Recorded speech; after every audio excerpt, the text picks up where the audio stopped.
All right, what's going on, everybody out there in the beautiful world? Hope y'all having a great day out there. I'm definitely having a great day over here at Hood Films. It was good. I'm checking out my StreamYard and all that stuff, making sure everything work on here. You know what I'm saying? I'm hoping it is. I'm hoping it is. It looks like it's coming together on YouTube as well. You know what I'm saying? So hope y'all doing good out there in this beautiful world. Yo, anyway, I want y'all to like and subscribe. We about to have a great little show today. We're gonna talk about what's going on, you know what I'm saying, in the world, and talk about what's popping with the Corey Holcomb situation with bro, the young guy. Dude, he having a problem with Zoe Williams and shit like that. So we're just gonna chat about that for a minute. You know what I'm saying? So I like to keep up with everybody popping with this information because when I hear about it, you know what I'm saying, I know I got some definite people on the channel that's interested in knowing about all that shit. So I'm definitely talking to you about that shit. And that's what it is. So I hope y'all having a good day. I'm chilling. I got me a brewski, as I normally do. I got me some Wawa, you know what I'm saying? And we out here with it. So anyway, definitely hit me up in the comment section and holler at me and let me know how y'all day going and all that stuff. You know what I'm saying? And what y'all want to see me hit y'all with on this channel. You can definitely check out my new movie right here on the Hood Films channel. It's called Kill a Rapper. It's a dope movie. It's about an hour long.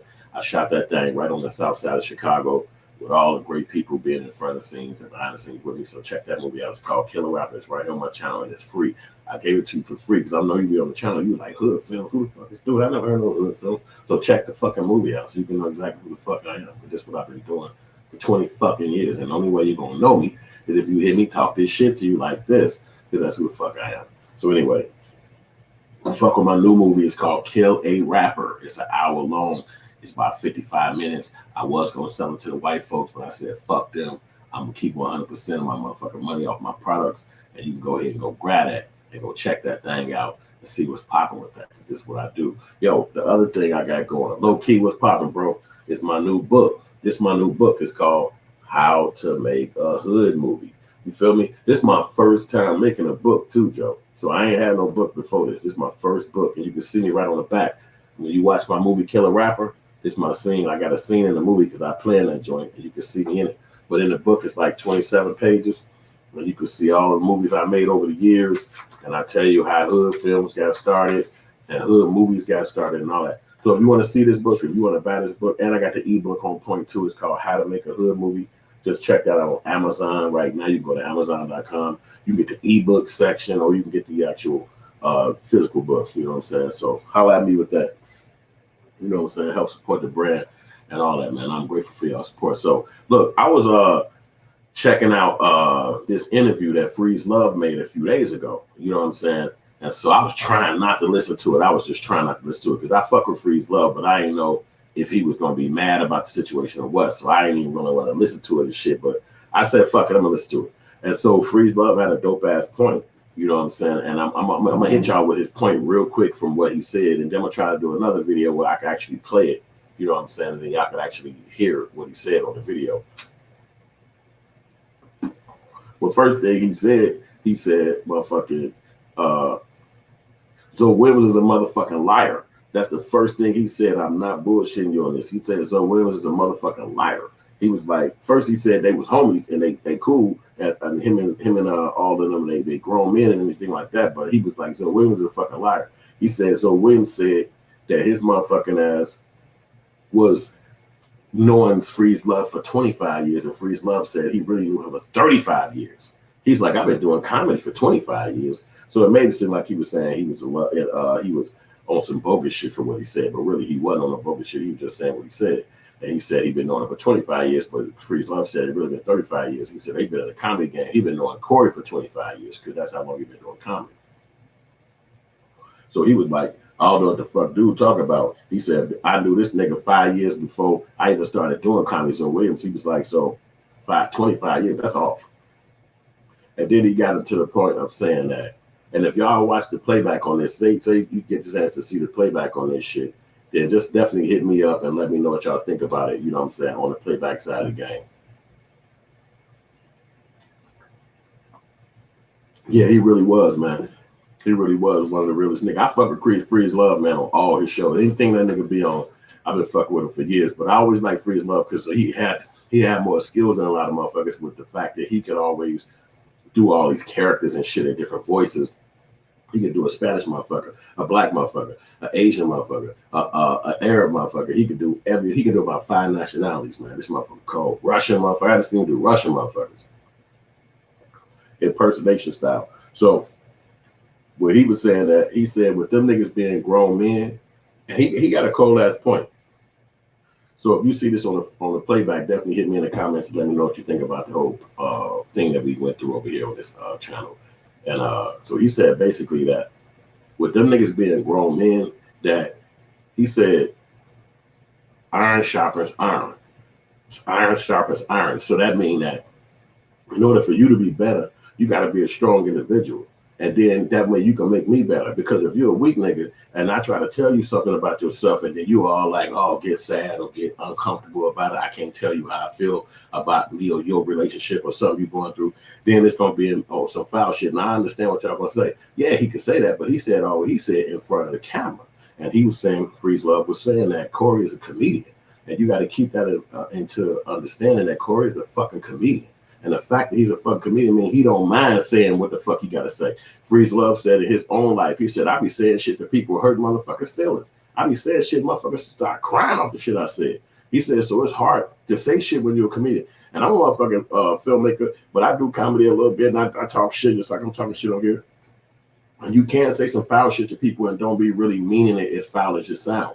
It's just how the fuck it come out sometimes. You might say this shit, and then you double back and be like, damn, why the fuck I say that for? And he was like, Freeze Love said it was a time when he was kicking it with Charlie Murphy. He said they was on tour. And he said that Charlie Murphy had a cameraman that was real cool, but he didn't want to say the cameraman name. So he was like, the cameraman was like, hey, man, to Charlie Murphy, hey, man, I finished the motherfucking film.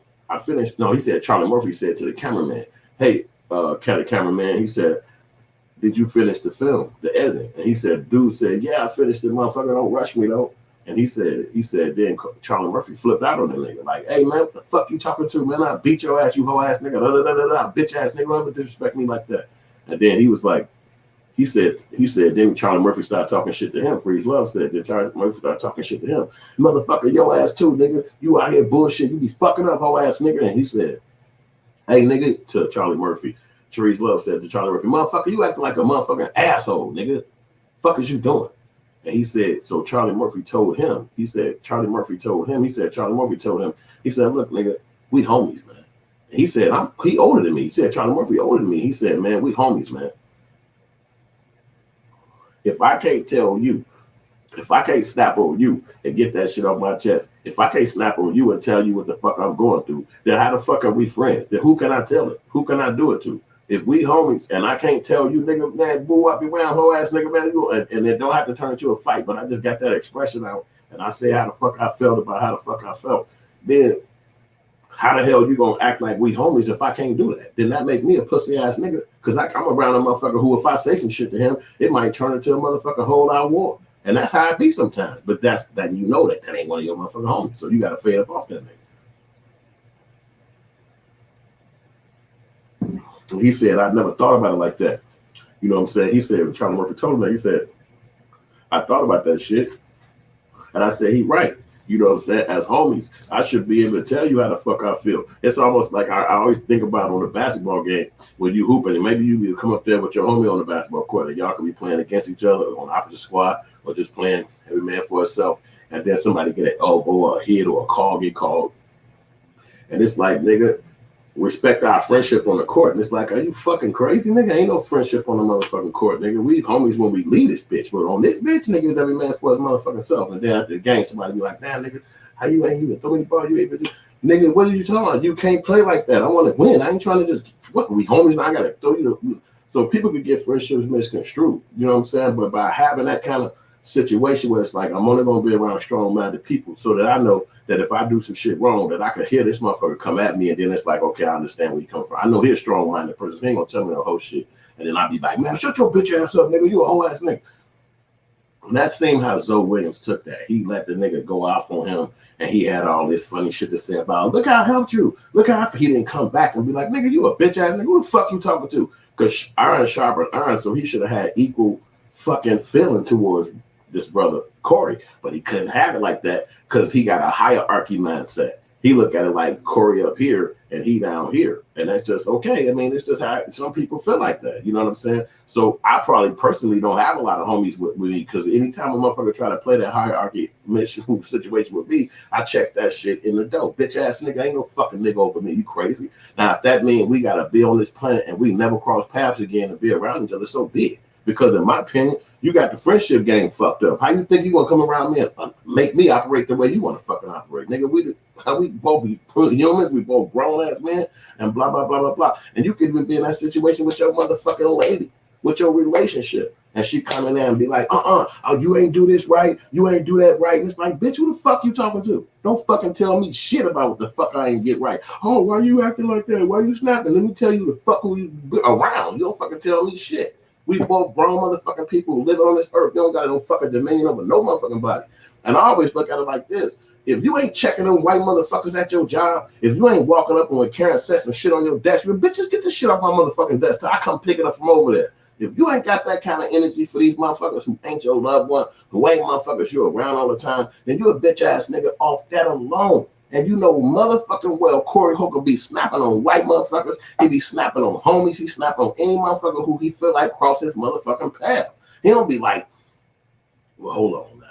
Well, you know, that is Tony. You know, he say, no, fuck that nigga. Blah, blah, blah, blah, blah, blah. But you could look at the boy Zoe Williams, and when things go off this day and off that way, that nigga be like, oh no, no, Whoopi Goldberg is beautiful. No, and it's like, dude, quit being a bitch ass nigga, man. Just kick it how niggas kick it. At the end of the day, you ain't gonna get closer to white folks if you talk like them, dress like them, bleach your fucking face, get $1 trillion, buy a crib next door to them, you still gonna be a nigga.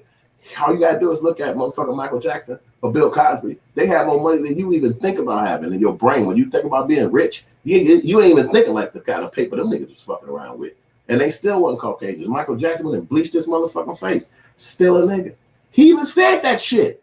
Fucking play the video. That nigga said, I'm black, motherfucker. Ain't no goddamn white boy. And he went off with them white motherfuckers who he was against at that time. He said, fuck Sony, fuck Tony Mottola, fuck all them motherfuckers who run that brand. Why? Because he was that kind of person. We thought he was trying to be white. Maybe at one point he was. But when he turned to a nigga, he was like, hold on, nigga. Y'all playing me like a bitch. His doctor that was around him when he died was a nigga. So something was going on while he came up with that kind of mindset. But I'm just breaking it down when it came from Zoe Williams and Corey Holcomb and what that fucking shit with. And that's what old boy Corey said. He was like, Freeze Love had basically said that. He was like, look, nigga, those men is neither one of them paying my bills. He said, neither one of them paying my motherfucking bills, neither one of them taking care of me. He said, I ain't got no phone call for them niggas. And they was like, don't worry about it, nigga. Send your bills to me. Don't worry about it. I got you. He said, I ain't had no motherfucking phone call like that.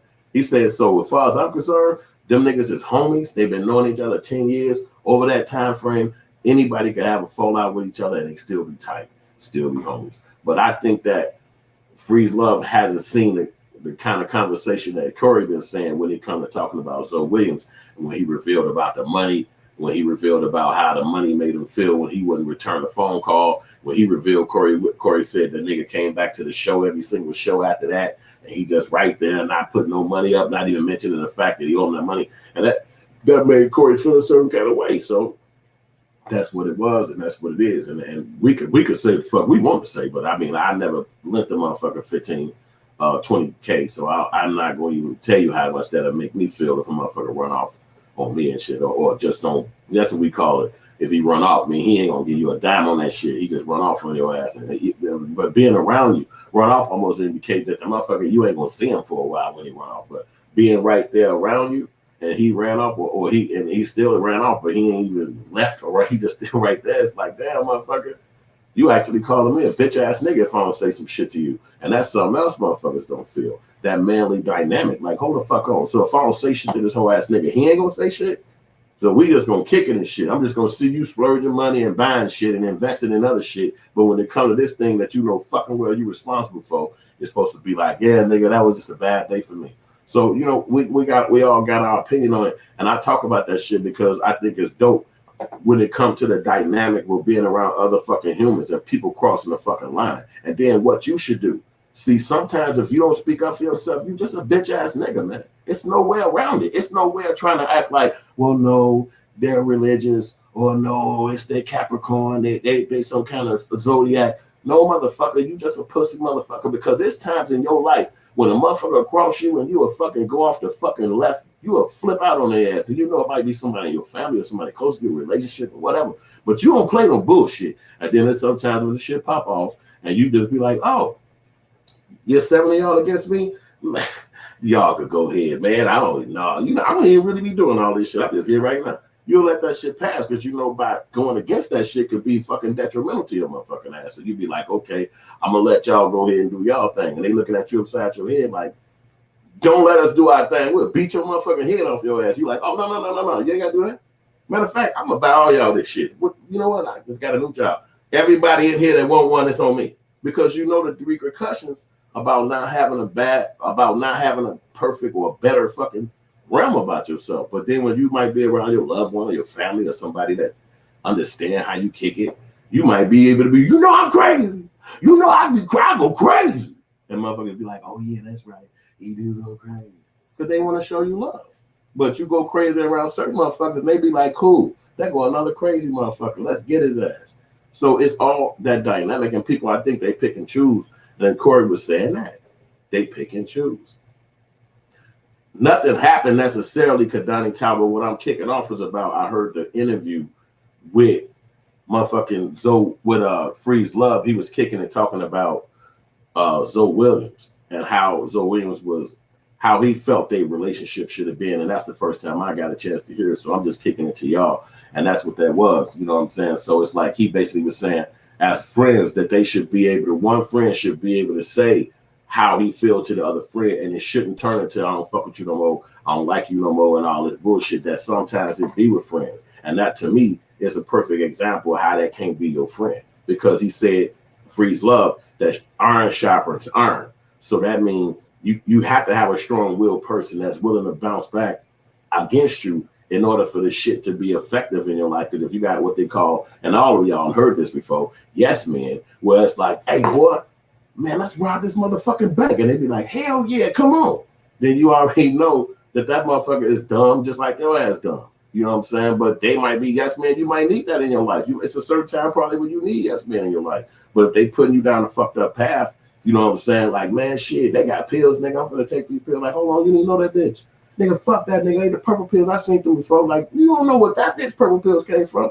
And he take the motherfuckers, like he wigged out outside. You like, damn, I gotta take this nigga to the crib. I told your ass not to take that shit. He foaming out the fucking mouth. It's shit that can happen in the world, but your homie gotta be able to tell you things, and then you could probably listen to him if you fuck with him on that level. And if you don't fuck with him on that level, you're gonna be like, I don't wanna hear that shit, man.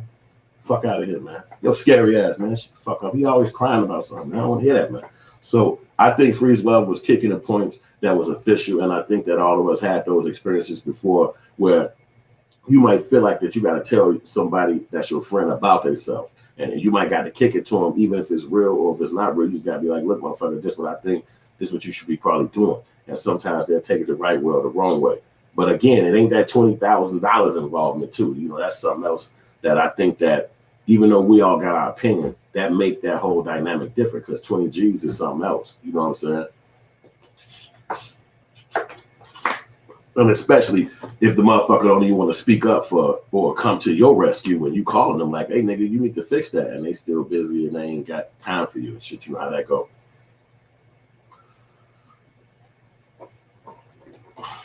Damn, that's a deep ass question. But see, again, that's where friendship come from. And so Corey kind of looking at it like, because that's what I'm saying about running off. So if you give a motherfucker a pack, or if you give a motherfucker something and he can't pay you back, most times, if you're a man, you're not finna keep coming around him, because you know, as a man, this ain't a female kind of dynamic. I don't know if it is, but as a man, you know, this nigga gonna mention this shit, because you're a dude, you're a man, and you know fucking well if you owe this nigga, I don't give a fuck if it's a piece of pencil, this nigga gonna mention that shit. That's if you're a man. Now, if you not, and you gonna sit back and be like, okay, it's cool, I can owe you, and it's not a problem.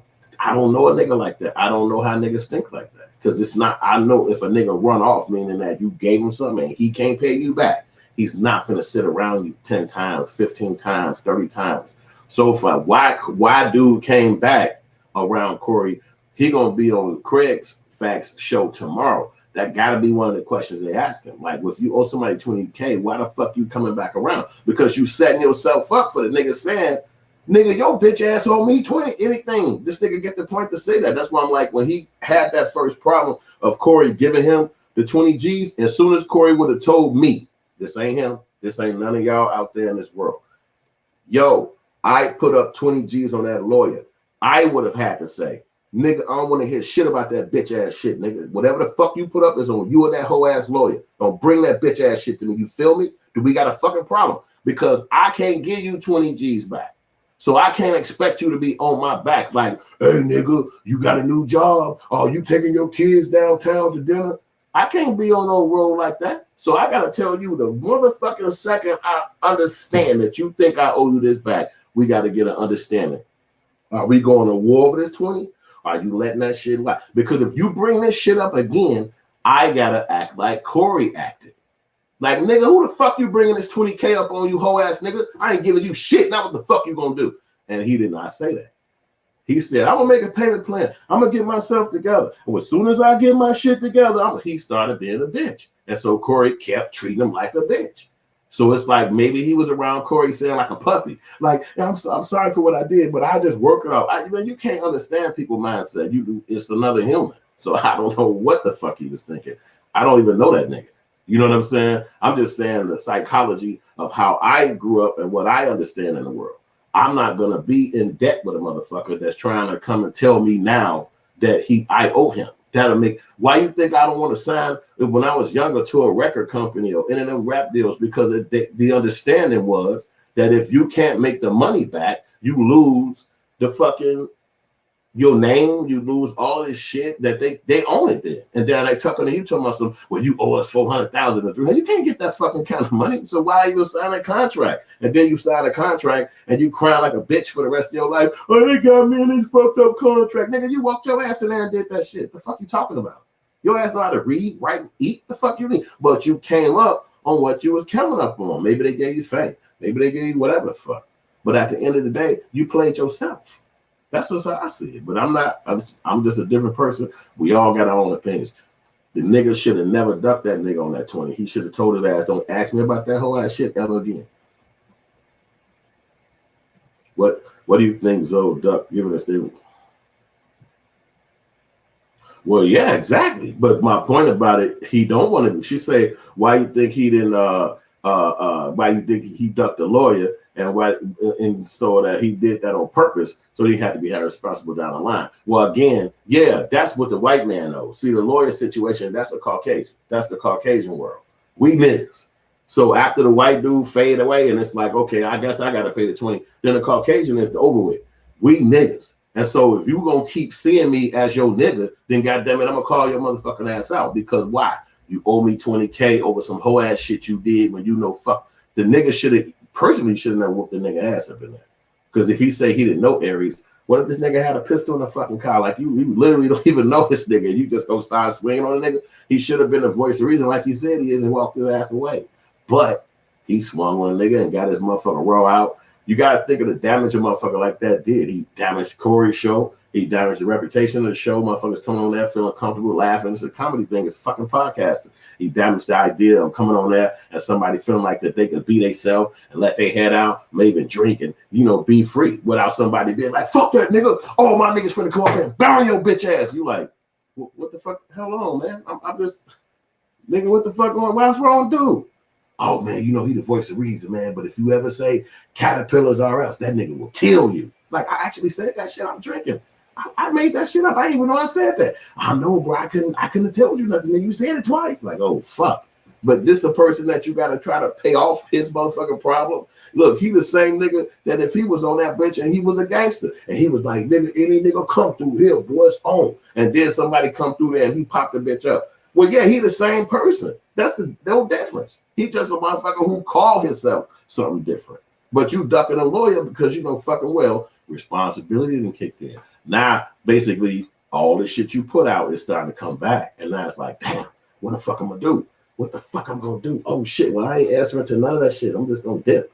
And then Corey paid it off, But again, he left a big ass gap saying, if I'm ever around this nigga, and most times dudes will bust you out in front of a chick. See, that's like our experience as dudes. If a motherfucker busts you out in front of a bro, that's normally how it happens. But he busted him out in front of the whole world. So it was a whole different kind of dynamic behind what Corey did to that guy. So, but it's not me to opinionate behind it, even though I'm gonna talk my opinion, but it's my opinion is relevant because I don't know them dudes and I'm just talking in general. So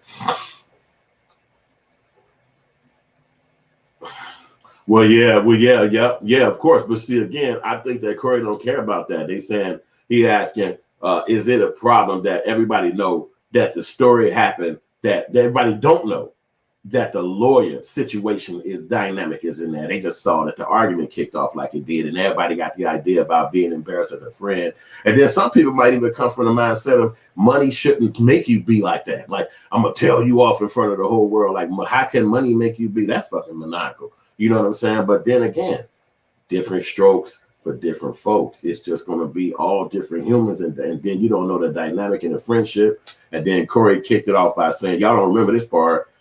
But see, this is a deep ass part right here. Because Corey said, and definitely like and subscribe, and definitely, goddammit, continue to watch it and hit the comments because we kicking it like we do over here. So Corey said this. He said, after Zoe ducked the lawyer, he said he kept calling, he wouldn't answer him back. So he paid the money. He said, then his lady came to him and said, I thought that was your friend.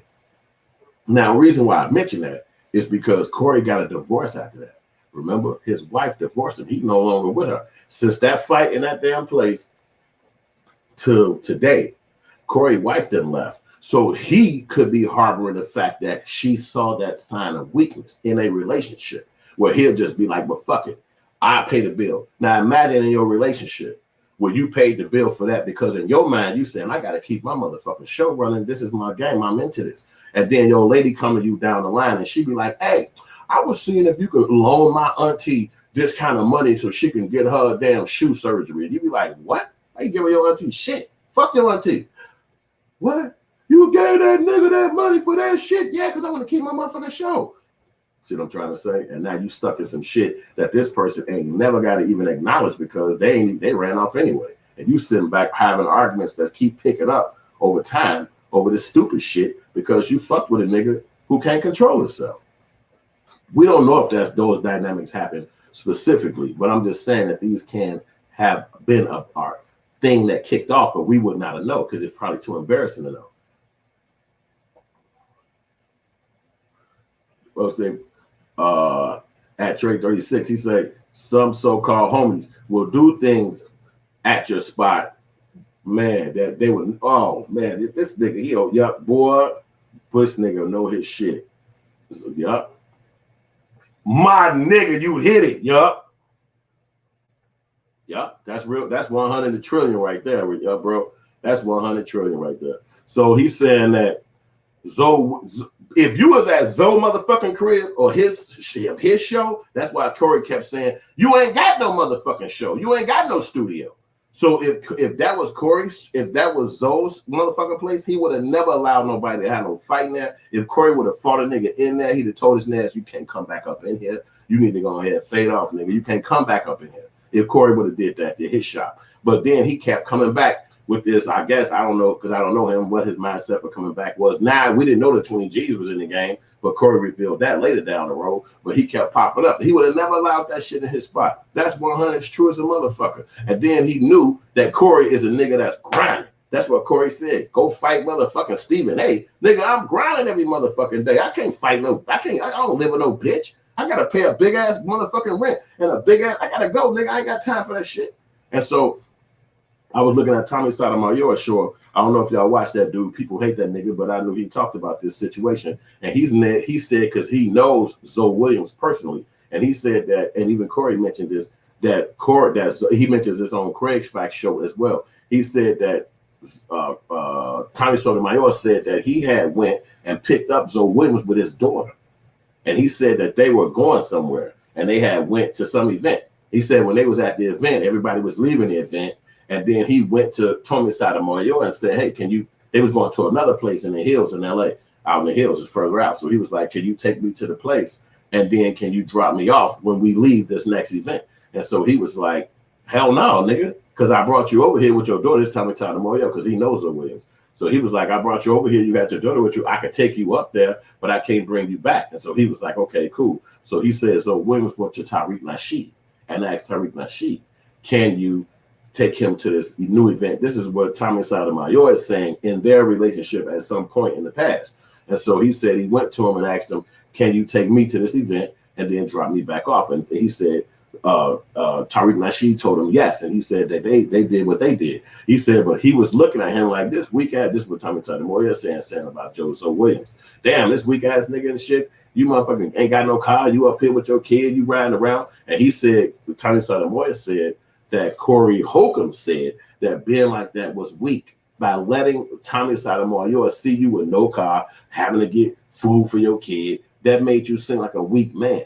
And so again, how can you change that dynamic? How can you make somebody see you as a strong man when you keep having weak moments around other people? It's, for instance, somebody come and say, hey, there, nigga, you know what I did? I just got an extra 50 off of him when I sold him one. And then somebody be like, wait a minute. He gave you an extra 50? I'm going to go over there and get one sell too. Bam. Oh, this nigga gave me a 52. And then he tell another nigga, hey, he giving out extra 50s. And then 3 more niggas come over there and hit, boom, boom, boom. And now he come back and be like, hey, I gave y'all niggas like 300. Y'all charge me an extra 50. We ain't charge you at these 50, nigga. You hit us with that, but you ain't tell me the right price. So who's right or who's wrong in that situation?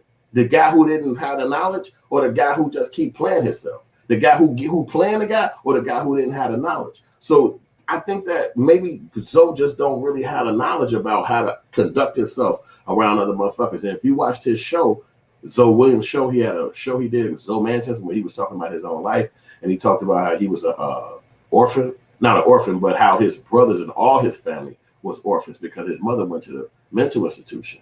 And so that's how they had to take care of themselves. And the older brother raised them up. So you can imagine that a lot of things he might not have learned having that kind of dynamic being raised. So you can see where a person might have picked up a flaw here, a flaw there. And another guy who might have had to grow up around 10 hustlers or 10 pimps or 10 doctors or lawyers, they might have picked up another kind of psychology in operation. And so now we're grown men. And so it's highlighted now. Whoever you was as a kid or a young teenager, your shit is highlighted at a high level now, and that's what that is. So my man C. Gerald say, if Corey sues Zoe, Zoe only owes him on the friendship side.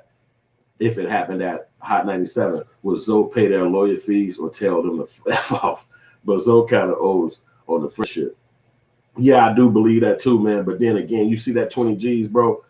How can you owe when it's a money thing in the game? And this guy holding you responsible for the money. Now again, you said I had to pay it. You said I told you I was gonna pay you off. All this pussy shit when you should have either again told him, nigga, don't you ever mention that motherfucking 20,000 with me again. I'm gonna beat your motherfucking head off your ass. Or I got you. I'm gonna make a loan, I'm gonna go down to the bank. And here, I'm going to sign a co-sign, whatever the fuck you got to do, because you really got to be that cut and dry with people. You cannot be wishy-washy. That's what Zoe Williams was. He was wishy-washy on it. He never really locked in on paying that man off or telling him, fuck off. Don't ever ask me that bitch-ass shit again. I don't know if that's what he should have did, but I know I would have fucking did it because I wouldn't have gave nobody 20 goddamn thousand. I wouldn't even been thinking I owe your ass no 20 G's no more. And if I fucked up in your studio, I'd have just been like, my nigga, let's go out here and figure this shit out. You can probably beat my ass. Nigga probably know MMA. I would have to take that ass kicking because I'm not giving you no $20,000 fucking dollars. I'm not going to even think I owe you that shit because I'm going to let you know anytime you mention it, you're going to have to bring your MMA fighting shit out because I'm not fucking paying you shit. Even if I'm limping like Conor McGregor was 2 days ago, I got to get my ass kicked when I come over there to drink with them because I know Derek going to be over there and he going to mention that fucking 20 G's and I'm not paying him shit. So I think that's what Zoe did. He kind of looked at Corey like, oh, this nigga a millionaire. Shit, like Fam said right there, he got the paper. So if I, not only can I get the 20 G's out this nigga, but if I actually want to invest in fucking this the nigga to go to. And so what Corey did is what motherfuckers do sometimes. They run a nigga away from them. He ran him off. He ran him away from him. Like, like I don't know if you've seen puppies or dogs or animals that keep coming around you or something like that, and you just be like, man, every time I come outside, this fucking cat right here, I'm not finna feed you every day. Get the fuck out of here. Get out of here. That's kind of what Corey did. And I know it seemed weird to see it happening on such a large scale like that, but you have to be careful with who you call your friend, because not only will you kick somebody's ass in his studio, but you ain't finna come when the lawyers call, and your motherfucking ass ain't finna put no money up when he tell you to come back on the money. So you got a lot of things that you just ain't willing to motherfucking do. So it could be a possibility what that friend could say, hey, nigga, your ass been, you know, you had homies like this. I know I have, where you go around them and shit and you pop up every time with no drinks. That's me. I'm that homie. You pop up, you ain't got a bill, you ain't got a blunt, you ain't got a dollar. You every pay, nigga, I ain't, hey, you know. How long you think before somebody gonna be like, hey, nigga, damn, you always pop up on payday and on goddamn it, you ain't got no money. I ain't finna fight them niggas, but I'm just gonna be like, hey, nigga, I got you next time I get it. I got you when I come. This is my homie, so I'm gonna be around him enough where it's gonna be like, okay, I gotta take that. I gotta take him talking shit to me. I can't be like, what? What the fuck you say, nigga? You supposed to smoke with me. You supposed to drink with me. No, I gotta take that. I gotta be like, yeah, damn, yeah, all right. You're right. Yeah, I know, nigga. I'm gonna look, nigga, when I get it, I'm gonna have it, nigga. And that's what you do. And then when you do it, when you get it, you come through and you put back on. It don't matter if it's fucking a while before you get it, because that's what homies is. Like when I get it, I'm gonna come back. But if you ain't never, ever gonna put back down, you ain't never finna be somebody that come and they could count on you. That was basically Corey being abandoned by his so-called friend. And everybody played light-skin games with him like, oh my God, the light-skin guy got yelled at. But it's like, damn, I can't even call on you, nigga. What if his woman did call on him? What if his woman did diss him because of that fucking shit like that? What if he did? But the world went mad at Corey. Like, you shouldn't be upset. You shouldn't have an issue up on. You should never be mad. No, motherfucker, that was wrong what somebody did to me. And I get to say what the fuck I want to say, especially if he's sitting right here. He ain't on the phone screaming at the nigga or making live videos like, fuck you, so. He said it to the nigga sitting right here. So you got to respect that. I do believe Zoe would pay him if he had the money, Kidani, $100 million, because that seems like what he is as a guy. I do believe he would have fucking paid him. Brian said he disagree. Holla at me, B. What you saying, bro? And C. Gerald said, I would say I owe you if I had it, but I don't.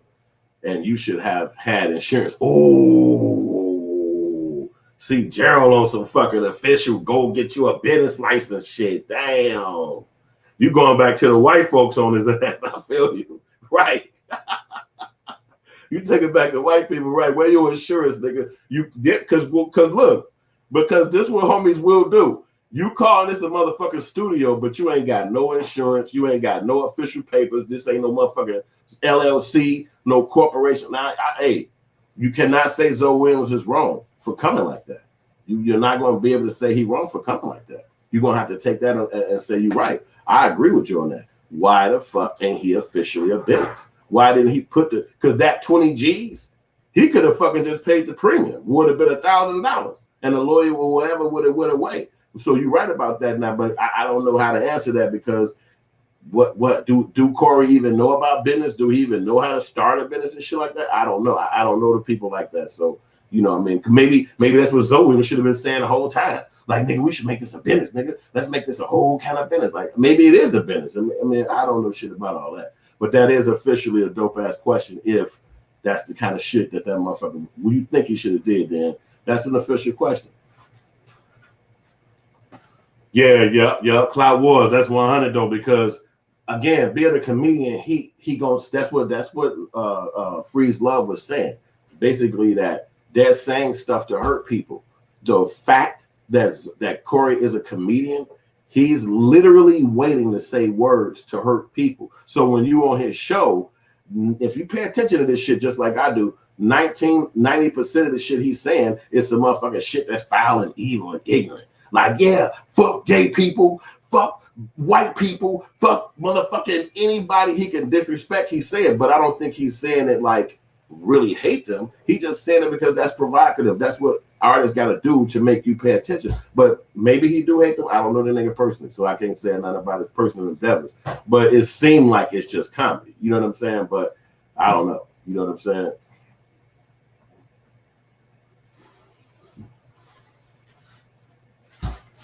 Yeah, I mean, I just don't know, man. I guess, yeah, he maybe that being that, because I see old boy out there, he on that show Comedy Hype going crazy on Corey Holcomb right now too. I forgot the nigga name, but he was having a beef with Corey a while ago.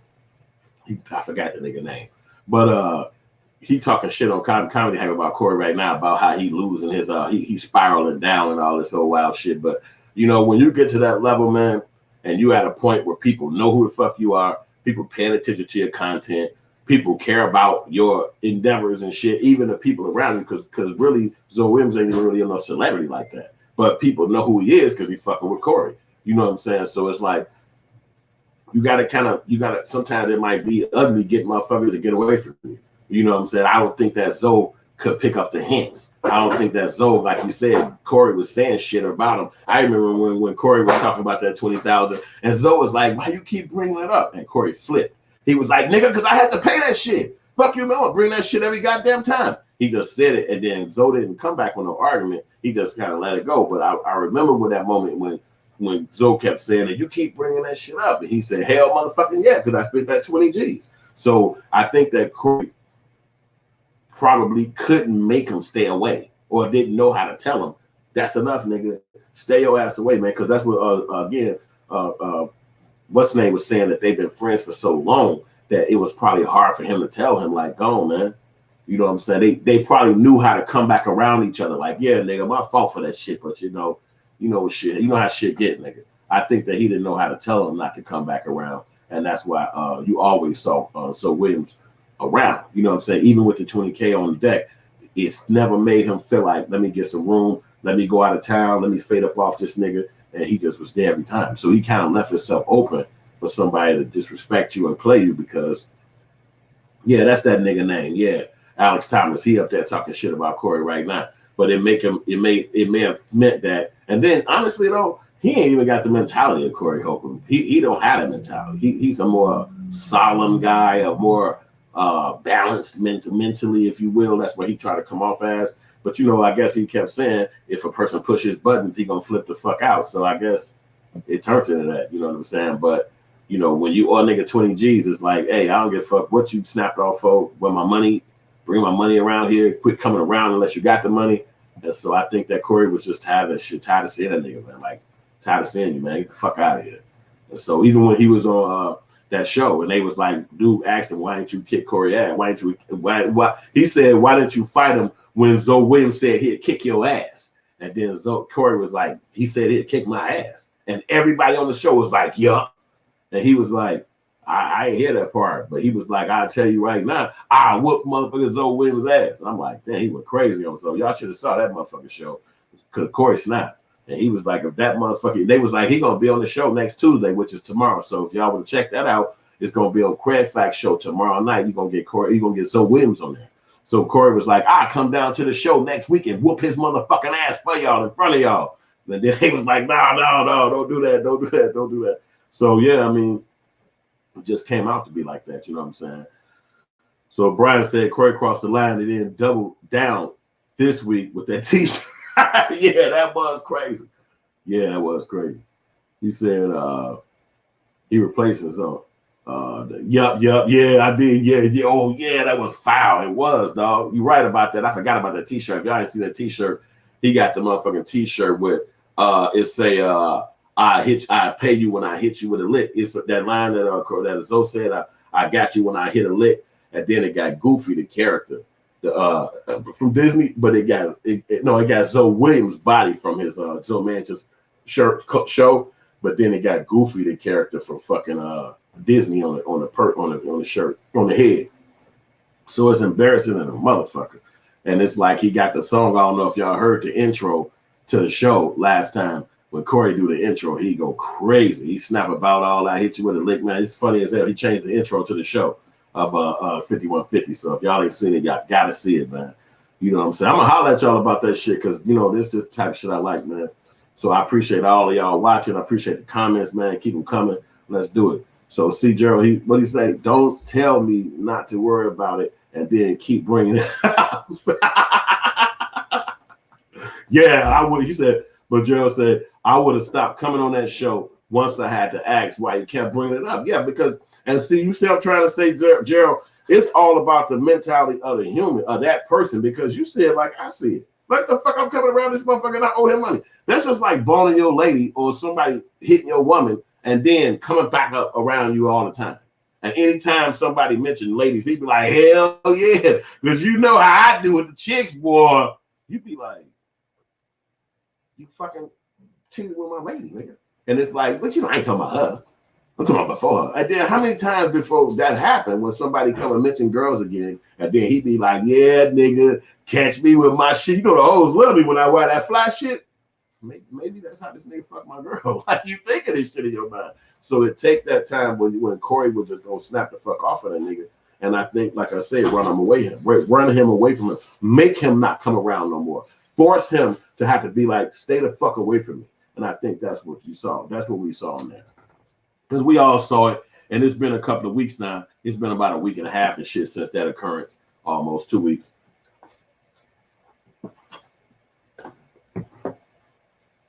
Damn, I don't know, James. Hey, if they is, them niggas some dope actors. He say,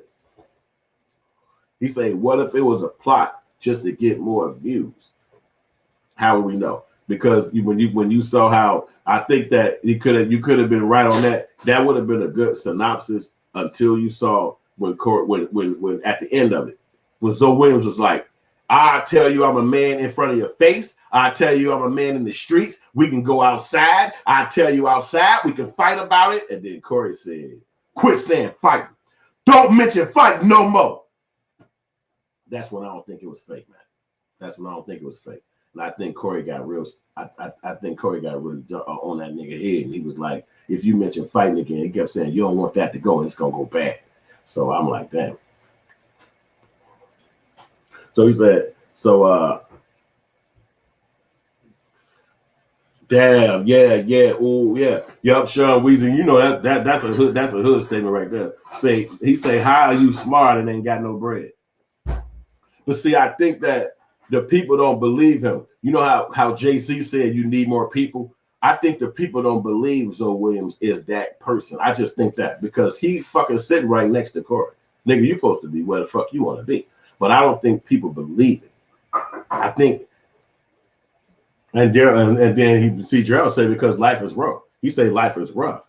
So, but I don't know because that's if you say life is rough, see Gerald, that's exactly why Corey be saying I'm from the projects. I grew up in blah blah blah 42, whatever his building was. He always say that and trying to insinuate that nigga I had it bad. And if I'm out here hustling on these motherfucking streets, traveling the motherfucking country, dissing the fuck out of Hollywood, which means I can't go and get no money, real money out of Hollywood like the Kevin Harts of the world, then I don't want to hear no motherfucking shit about how hard it is because, nigga, I'm out here on these motherfucking pavement every goddamn day.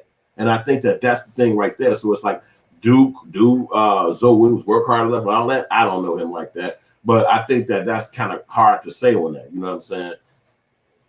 Yep. Yeah, Selena said, don't talk no kindness for weakness. Yeah, because that's really what that was. When you saw that, when you see that he got really treated on that, man.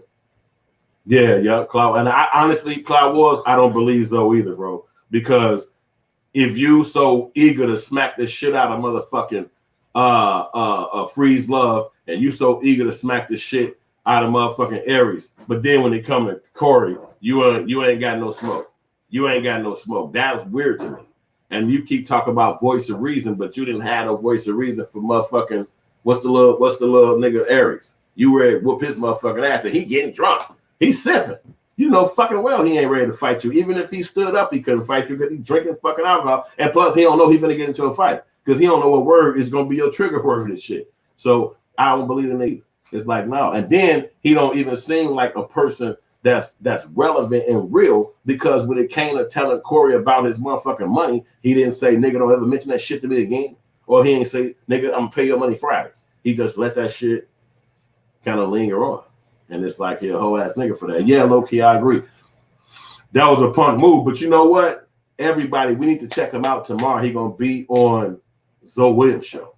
I mean, he gonna be on Kraig Facts. Zoe Williams gonna be on Kraig Facts tomorrow. So we'll get to see, because you know they're going to ask him, why ain't you fucking fight that nigga? Because that's just the question in the room. Like, and it's like 9 niggas on that show. So I know somebody go ask him, Like, why the fuck you didn't just pop that nigga in his fucking mouth? Like, why do you feel like it's a hierarchy over you that somebody get to disrespect you and you get to just fucking take it? And you fucking down there 50, nigga. Man, so we would say he's 49 years old. So what make you feel like taking disrespect from Corey Williams is getting you closer to God? Is it getting you closer to being rich? Like, I don't fucking know. I don't know the guy. So Kadani say, what do you think would have happened if they fought? Well, it don't matter because he already had to lead the show and he still owed $20,000. So, nigga, the only thing left to do is fight the nigga because you still responsible for every motherfucking thing on the table when you walked in the door. So you might as well have your motherfucking dignity and say, nigga, fuck this bitch ass nigga, man. I get it. Yeah, I owe you this money. But if you mention that shit to me, you hoe ass nigga, this what the fuck gonna happen to you. And you know goddamn well that's how it is. I'm not inventing this shit right here. You already know that's how it is. I'm not telling you nothing you don't fucking know that another motherfucker would have said, ain't no way in hell I'm finna hear this nigga disrespect me on no goddamn money. You already know that was what it would have been like.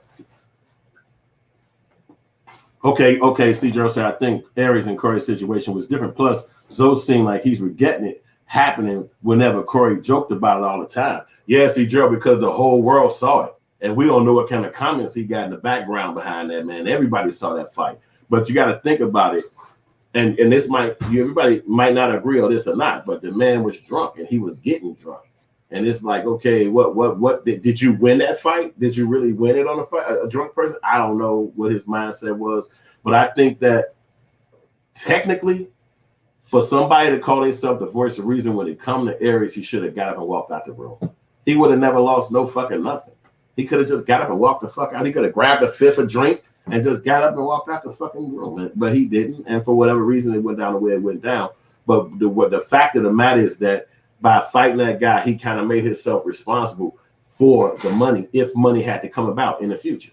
He act like he didn't even know he fucked up the studio. I fucked up the studio? Nigga, you beat the shit out of somebody in the chair right here. What the fuck you mean? Of course you beat the fuck the studio. We're the goddamn storage facility, nigga. But he can't pick he don't see all that shit.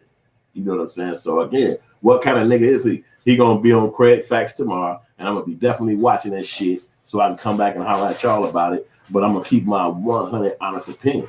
I watched the Zoe Manchin show when he talked about his life, when he talked about that he was orphans, when he talked about his mother went to the mental institution because his father left. This is Zoe Williams' life. He broke it down. And so yeah, I had a heart for the nigga. I'm like, damn, that's fucked up. Damn, he lived, he's an orphan. Damn, his big brother had to raise him. I saw it. It's like that's kind of fucked up. But that don't make, when you're a grown ass man, fix nothing that you do in life. That don't make it you not have to take care of your responsibility or fix some shit you did wrong. So it's like it's what you think. Yeah, all right, okay, I'm gonna come check you out, low key. Okay, really? Okay, yeah, I'm gonna check you out then. I want to see what you're saying about that. All right, bet. Hey, low key say he doing a live letter. Low key T, he say he doing a live later. He said because Corey said something he don't think he can come back from. And so yeah, and you know that's what he do. You know that's what that nigga do. So it's no telling what the fuck he heard, but I'm gonna definitely try to check that out. And James Lim said a friend don't talk to you like that though. And that's facts, but you know friends will do it if you let them. And that's the thing. A friend don't talk to you like that. But what kind of friend you got? Is Mother Teresa your friend? Or some motherfucking street niggas and shit with dreadlocks that get fucking drunk and shit and kick it? What kind of friend you kicking with? Because motherfuckers will treat you the way you let them. If you let a motherfucker disrespect you like that, they gonna fucking keep disrespecting you. If you check a motherfucker when they disrespect you, they gonna be knowing that if you say some shit, you gonna check them. But that means you might not have as many fucking friends. So how bad do you need friends? At what point in your life do you just gotta have friends? That's something you need to motherfucking soul search with too. Because having somebody embarrass you in front of millions of fucking people around the world, that's something to fucking kind of, I don't know how you would deal with that. I don't know how I fucking deal with it. You know what I'm saying? But it can happen. It can fucking happen. So, I mean, y'all tell me, man. Yeah, Cloud Wars say Zoe don't have a backbone. Hell no, man. But see, you know what? But he fought them other two niggas. He tried to fight Freeze Love. They didn't actually have a fight, but they got outside and talked it out. But my whole point about it is that he tried to. So it seemed like he will go there. But it seemed like he pick and choose. And that's exactly what Corey was saying. Nigga, you pick and choose who the fuck you get up in their face. You don't get up in everybody's goddamn face. You pick and choose. That's what Corey was saying to him. Because again, it's two friends trying to hurl the motherfucking negative parts at each other. They've been around each other all these years, and they sitting up there fouling out each other. So It's a lot to think about, man. So, you know what I'm saying? I think so didn't happen because of guilt. Oh, Kadani say because of guilt, but that's weak right there. That's weak right there, in my opinion. Because if he was stepped guilty, then he would have been trying to get that money to that nigga. He would have been trying to be like, look, nigga, I got to GoFundMe. I got every week. He would have been like, hey, y'all, help me pay this. Help me pay Corey back. Help me pay. He would have been saying that every week because you notice the 5150 Army would have gave him at least $10. He would have made $10 on the shit and been like, look, man, this is the fun. You see, I'm trying. But, you know, he didn't even use that as leverage. He kind of just stayed back and just looked at it like, hey, I don't know. But, you know, if he would have at least tried, I think the gesture would have stood more in a fucking way than Corey would have had to even say. Because imagine if he gave him $10,000. Then can you really bust me out for the 20? Can you really bust me out for the last 10? But not to put up nothing and then don't say nothing, that's kind of hard to measure.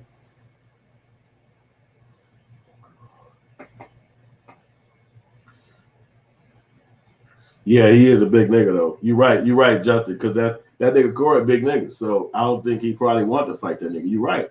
Because if he would have, you never know, Corey would have probably unveiled a lot of pain on that nigga that day. But it's kind of hard to say, but the way he got embarrassed, I think a lot of motherfuckers would have took that punch. A lot of us in this world would have just gone ahead and took that fucking punch for dignity's sake. Because you got to think too. Imagine having a little bitty kid and your kid got to go to school and you granddaddy or you daddy and somebody did you like that and they go to school saying, yeah, and I beat your ass like that dude did your grand. And you like, oh shit, my grandkid coming back saying this to me. Like it's a lot of stuff you got to kind of measure when you're not being a respecting yourself kind of person.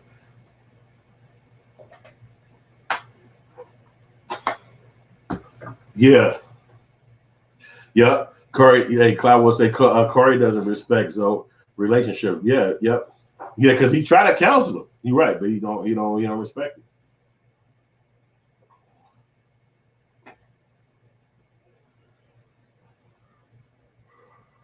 Yeah, that's true. Yep. Hey, John JC say that's some true shit. He say this man got a couch in the front door. This man definitely is in the hood, and that's true. It's like you look again, who is your homie? This who you call to be your friend, somebody who just disrespect and say foul shit to anybody at any point in time. This who you call to be your friend. And then when he finally turn on you, oh my God, what the fuck is going on? Come on, man. You see this nigga dissing motherfuckers on a daily basis. You see this shit. Pluto Walking, what's up, boy? West side of the game, what's popping with you? Yeah, man. It's like he had a chance to not be around nobody to treat him like that, but he chose to do it, and that's kind of the repercussions of that. Somebody get a chance to disrespect you because you ain't picking up the motherfucking thoughts and getting the hell out of there.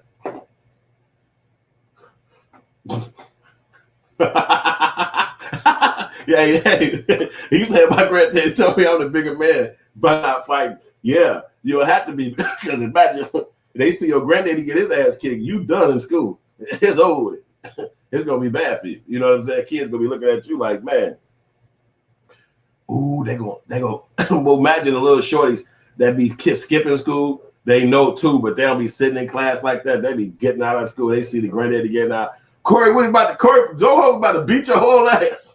And start running. He looking over there like the little fucking niggas over there. He going to school and come pick you up. You like, who are the little assholes right there outside the school? Oh, that's little James and that's little Ray and them. What they say? No, they ain't say nothing. I just want to know. I'm gonna tell their mama on them because that's how it be. You know what I'm saying? It's like that not speaking up for yourself. Sometimes it'll be a mental thing on you. It literally could be a mental handicap for you if you don't speak up for yourself because it's telling you're telling yourself that someone on the earth has dominion over you. Someone on this planet has control over you. It's respecting yourself. So that's why you have this mouth to speak up for yourself. And sometimes you might get punched in that motherfucker. It's a part of life and it's going to hurt. Fucking might even bleed. But the fact that you spoke up for yourself is where you get the strength from. And that shit going to heal. But you got to speak up for yourself. And it just remember, if it's 7 against 1, shut the fuck up. Don't say shit. Just get your ass away from the people and get the fuck on with your life. Because that, again, is learning how to fucking kick it. You just can't just be out there kicking it and be like, I have something to say, because that could be a problem for your motherfucking ass. You have to understand when and where. And you saw Zoe Williams do that. When Corey Holcomb said, say fight again. Don't say fight. That nigga shut the fuck up about fight. He did not be like, he didn't rise up. He didn't get into mode. And that was his moment right there where he should have. Where he should have been like, nigga, I say fight as many fucking times as I want to, bitch ass nigga. Who you talking to? He should have stood up at that point. By not checking Corey, he got to keep backtracking about it weeks and days and months later, when that was a split-second decision. But something in his mind has told him that Corey Holcomb is above him. Maybe it's the money, maybe it's the stature, maybe I don't know that man. But for that whatever reason, he chose to chill. Sat back on that. But when it came to the drunk nigga, he was not chilling. He jumped in the mode. But you know, Aries a little short guy too, so it could have just been a height differentiation that Zoe Williams just felt like he had to up on him. I don't know. You know what I'm saying? Yeah, low key. I that's why I'm talking about it, bro. Say it's a good learning experience for all us men. That's true. That's true, man. Because all we got is each other. That's all we're gonna ever be around is each other until we're not on the earth. And so how we conduct ourselves around each other is really, honestly, that situation, had they been 20 years younger, and y'all know I'm not fucking bullshitting on this. Had they been 20 years younger, it would have been pistol play after that.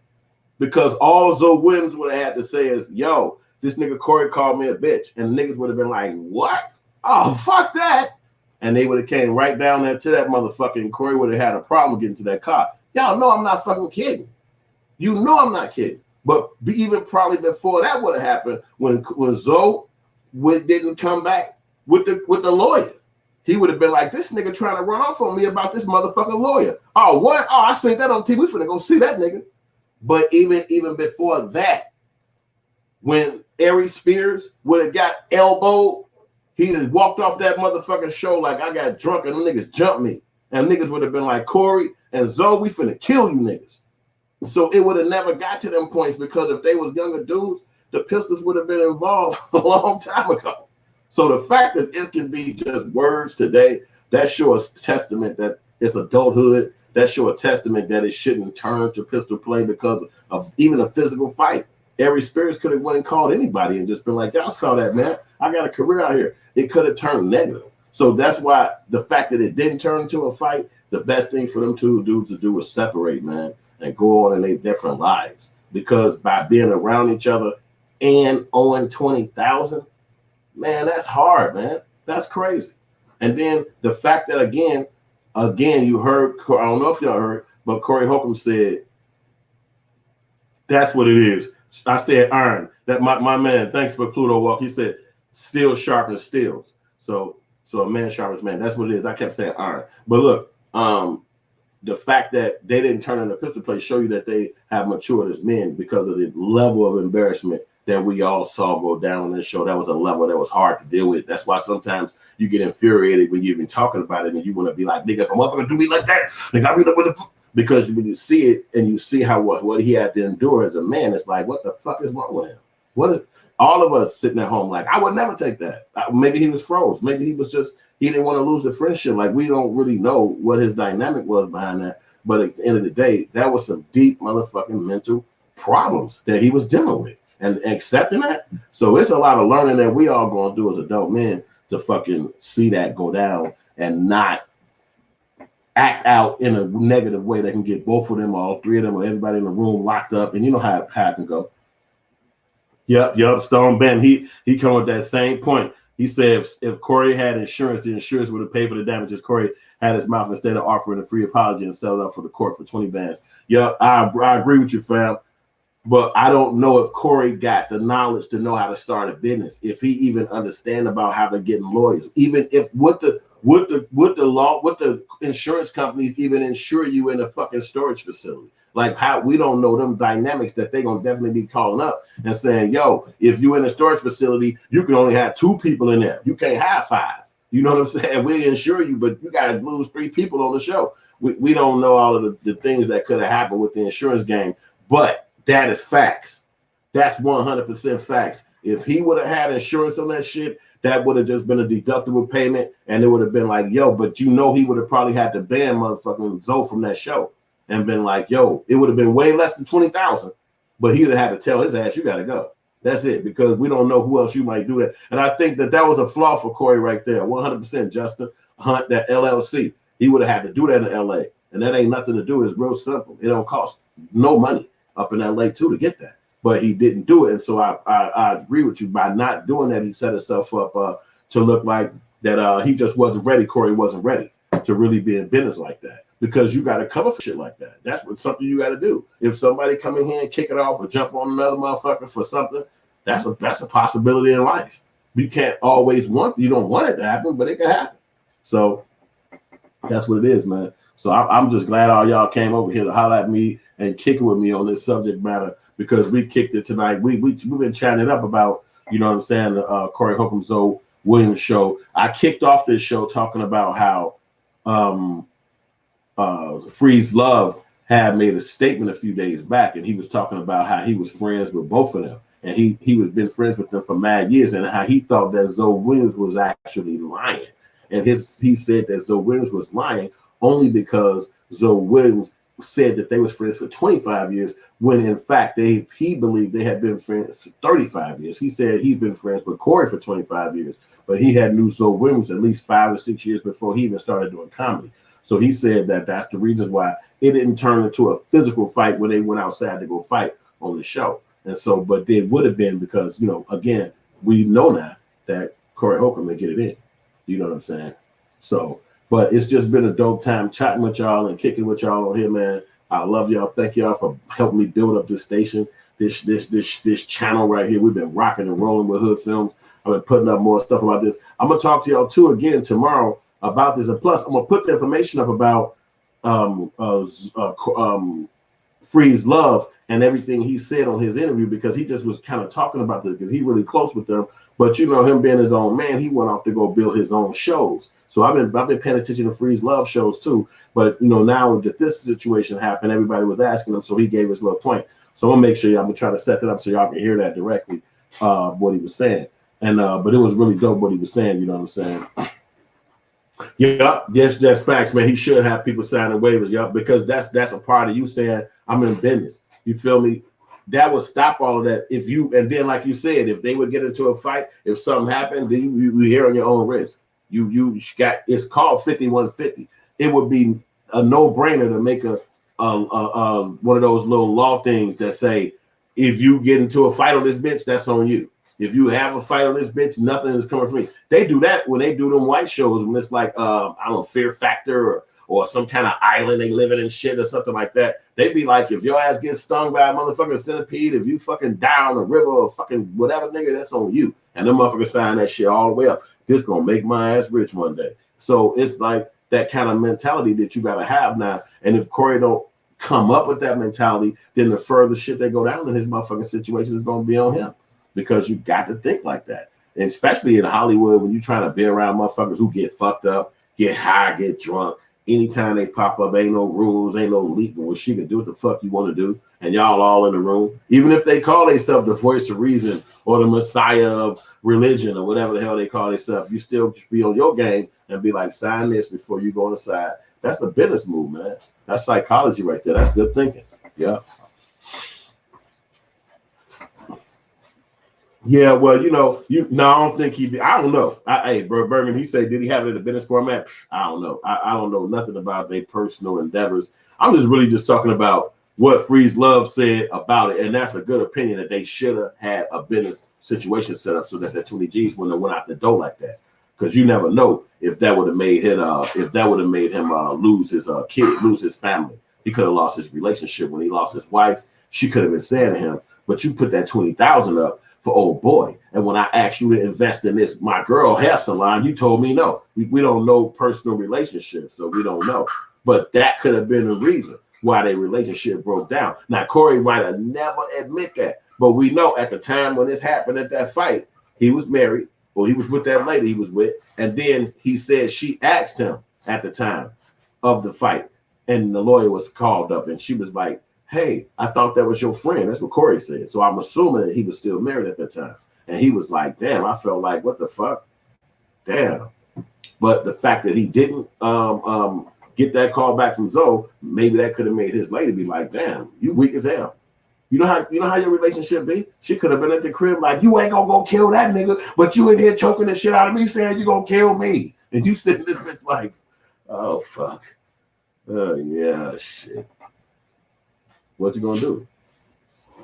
You said, hey, Burgundy say, what do you think about the shirt sales? Hey, that was fucking dope, man. Hey, them shirts was funny as hell. Thanks for the good commentary comment. I appreciate it, bro. Yo, them shirts was funny than a motherfucker, man. But that just show you the level that just like Freeze Love, he said, you got to keep remembering that Corey is a comedian. This is what Freeze Love kept saying. He said, Corey is a comedian.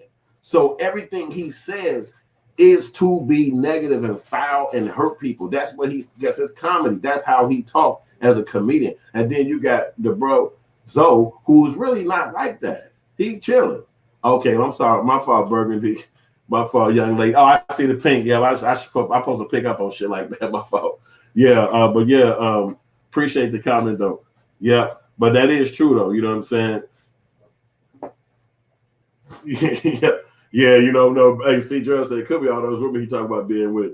Yeah, you never know, man. But somebody had to probably call Corey out on that money. I think somebody brought that up. Somebody said something to him probably in his own personal life, and then they mentioned it. And I'm gonna tell you, because this is how Corey ticked from what I'm seeing on the show. It was somebody called him out. The first thing he says, who the fuck you talking to?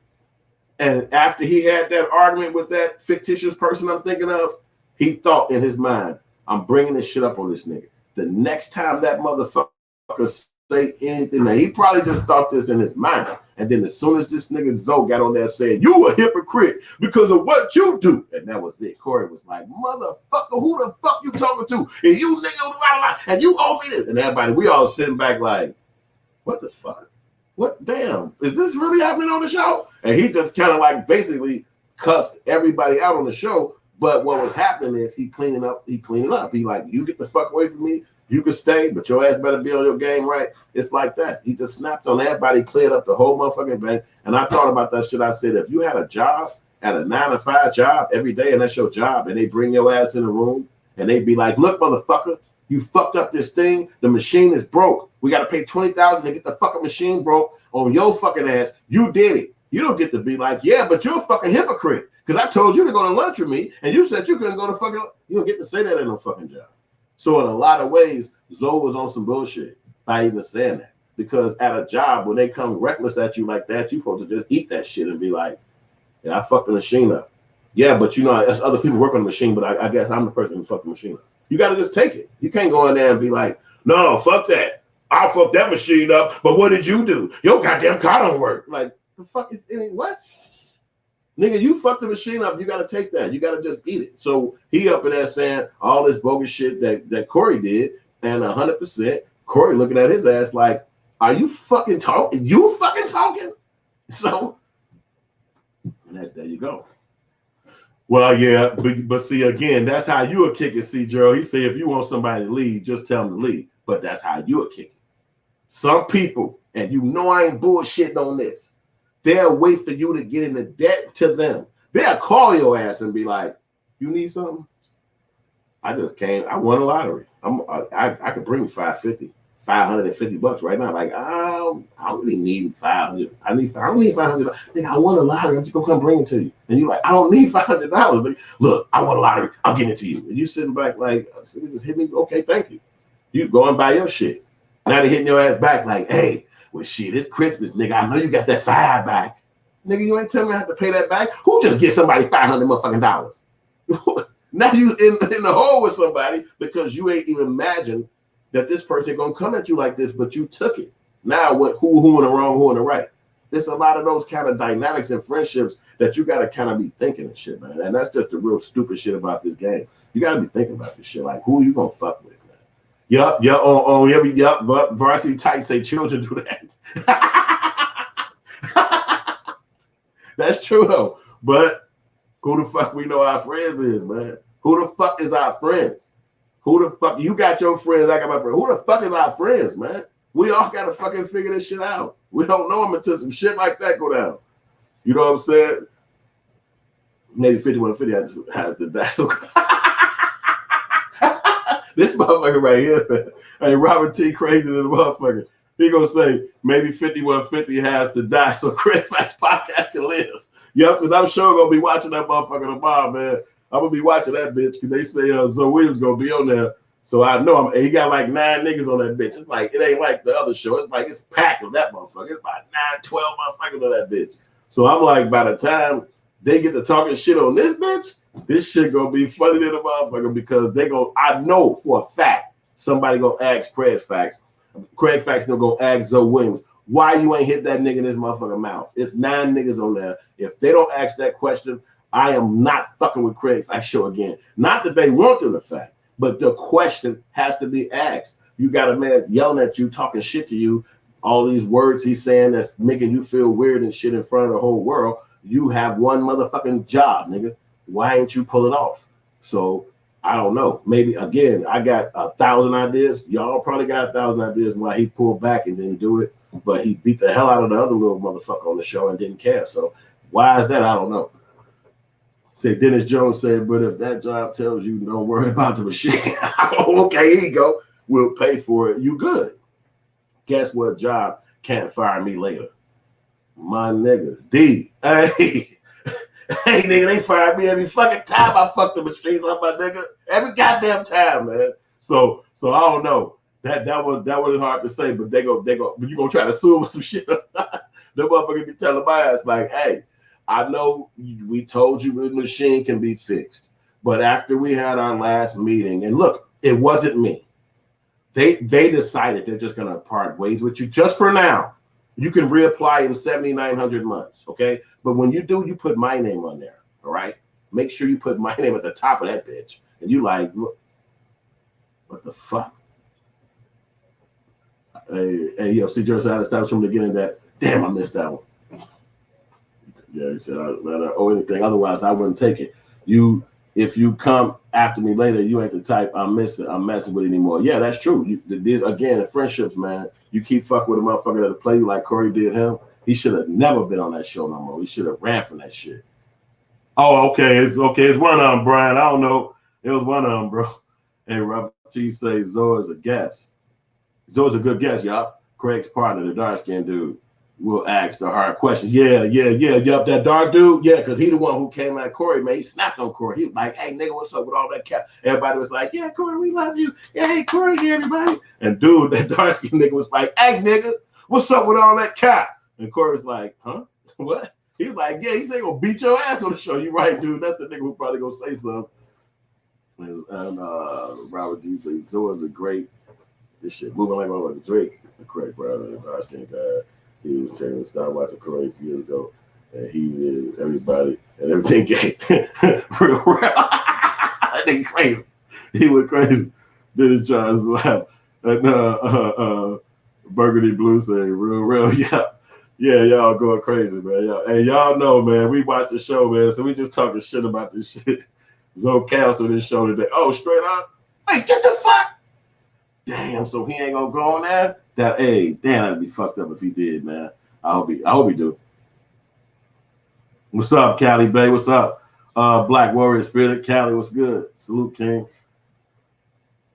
Craig, man, real Corey Carr and the questions, especially asking why he talk about Zoe when he not there to defend himself. It's yep. Dennis Jones went crazy. I agree with that. Hey, that dude, on that show, he sure did. Yep, that's the whole reason why I'm trying to watch it, because I'm thinking that dude gonna say some shit that's gonna be kind of on a, he gonna bring up that question that you want to really know. You know what I'm saying? Everybody else kind of be having fun and cracking jokes, but he'd be like, "Yo, nigga, woo woo." I want to see if he gonna do that.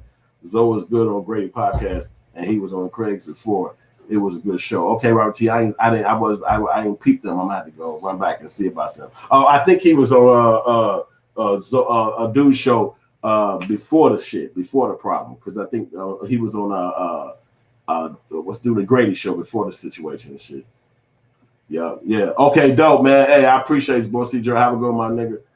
Definitely Stone Bad and Corey wrong for upcoming. Yep. Comparing his pockets with the cast. Oh, Stone Bad, he know he rolling and they ain't. Yup. Yeah, because old girl, she doing deliveries for Uber or some shit, Amazon. Yeah. Yeah, but you know what? I think all that shit just be a facade, man. Man, Corey might not be doing it like that, but I don't know them personally, and I don't want to be talking niggas money because it ain't my business. I don't know, but I think that even if Corey was a trillionaire, if you put up 20 G's on something and another human don't want to take responsibility, it ain't even got nothing to do with how much money I'm making. It's like, look, what you on? Yeah, Darlene, she working for the she said she's doing deliveries for Amazon or one of them kind of companies. And she said, yeah, I think it's Amazon because old boy doing it too. The guy that's on the show, what's the guy name? The dark skinned guy from down south. He doing it too. Marcus, he said he also is delivering packages. Because I remember one time he asked her, can they do it together or some shit like that? She was like, it don't work like that. I think he was just, they doing that. Yeah.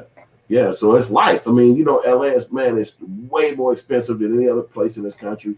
Oh, my man's from Cali up there, the Spirit King, he'll let you know it's more expensive in that area of the world. You know what I'm saying? You could have acres of a land for the crib you would have in California down if you went down to LA. If you was in down south, rather, it's just different prices and shit like that. So I think that for him being down there up in Cali, it's more money. You know what I'm saying? Yeah, you're right. Because you know this pandemic, man, that's probably the truth. I mean, I don't know, bro, and I don't want to talk dudes' money because that's not my game on this show. Because I don't give a damn about what other men make in their life, and I just wish everybody the best. But I still say, if it's 20 G's on the line between me and somebody else, it don't matter if I own 55 car dealerships. I'm asking you about my 20 G's between me and you. It's nothing to do with if I got an empire or an island somewhere. You know what I'm saying? You're still supposed to be responsible for your dealings on me. And that's probably why a lot of rich people don't like to fuck with broke people, because they looking at it like, I remember I heard Dame Dash say something. He said, I don't like fucking with people who be like, I do anything to get money. I do whatever it takes to get money. He said, because those kind of people will do that type of shit on you. So they'll cutthroat you and they'll slight you just because they'll do anything to get money. So for him not to have no money on the 20 G's, not ever mentioned it, but you pop it up, sit next to me every single day. You put yourself in a situation where I could check you, where I could call you out. And we all saw it. Zoe should have shut the fuck up and just chill. He tried to do the mutiny and the whole thing. And when he was on some, you can't just yell at Darlene like that. You a fucking snake. And you do this and you do that. And then Corey unloaded on his ass about his opinion about him. And then a lot of people felt like, oh, what the fuck? That was wrong with Corey. But come on, if again, the job situation, if he take the motherfucker in the office and they yelling at a motherfucker for what he did in the job, and then you come knocking on the door like, hey, I got to interrupt because y'all disrespected her, and this is my coworker, and I know y'all mad at her, but y'all going a little too far. They're going to tell you, get the fuck out of our job too. This is how it goes. So for him to intervene on that, he put himself in a line of fire. And look what happened. Darlene stayed. She didn't get up and leave and say, look, you know what? If he gone, I'm gone. So the mutiny didn't even fucking work. So that's why I'm like, you got to think, you know what I'm saying, when you in a situation like that. Or maybe some friends be thinking on some dynamic shit, y'all. We don't know. And maybe he could have been like, let me fuck up this relationship with this nigga on his 20 G's so I can get the fuck away from this nigga. And it don't seem like I'm running off. But that argument was enough. Now I ain't got to come around your ass no more. It's like a motherfucker, you loan him some shit, then he start calling you like, I can't believe you did that. Like, what? Y'all arguing, and now all of a sudden what he owe you is supposed to be off the table now because of the argument. You don't know if that's what old boy was doing, because that had nothing to do with him. But he jumped in on that. You know what I'm saying? So I think, hey, yo, that's true. Literally was begging Kevin Hart on his show, and he said the pandemic mess hits money up show. Yeah, you're right, though. I did see that. He said female traits. Dennis Jones, yeah, because you know why? Because they X'd his ass in Hollywood because he out there talking all that shit. My question, Dennis Jones, is why that nigga Corey don't make his own projects? Why he don't make his own shit? Why he don't be self-made? Why he don't use his name and his motherfucking platform to create his own things? That's my question. Fuck Kevin Hart. Kevin Hart did his own thing, built his own thing up. Why can't you build your own? That's my question for him. Clyde Ward says, yeah, Zoe should have never tried to check Corey. I agree, man. He should have minded his motherfucking business and just let that nigga do what the fuck he had to do with old girl if he gave a fuck, or he was trying to run off that question. Like, nigga, quit asking me about that motherfucking money, nigga. Oh, yeah, so you got yelling at her? Nigga, yeah, well, your ass this. Oh, yeah, I ain't shit too. Okay, bye. Fuck out of here. And walk right away. And now, nigga, how you gonna get the money now?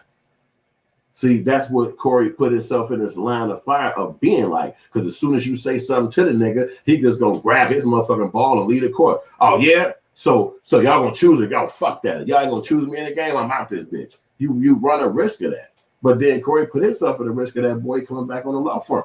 So you know he had to say what he had to say to Zoe because that was fine what he did. You know what I'm saying? Yeah. I think Burgundy. Peace too, but that was dope what Tommy Sotomayor said about him and shit. He mentioned how that he knew the homie Zoe Williams back in the day, and he felt like he was less than a man because he had to drive him around, and Zoe Williams had his little kid with him. He had a little daughter with him. They had to drop him off and shit, pick him up. They felt like that was less than a man. And you would think that your homie had your back, but he felt like, nigga, we ain't homies. We just kind of just met. So you see what I'm saying? You thinking you just rolling with some niggas, and they looking at you like this weak ass nigga.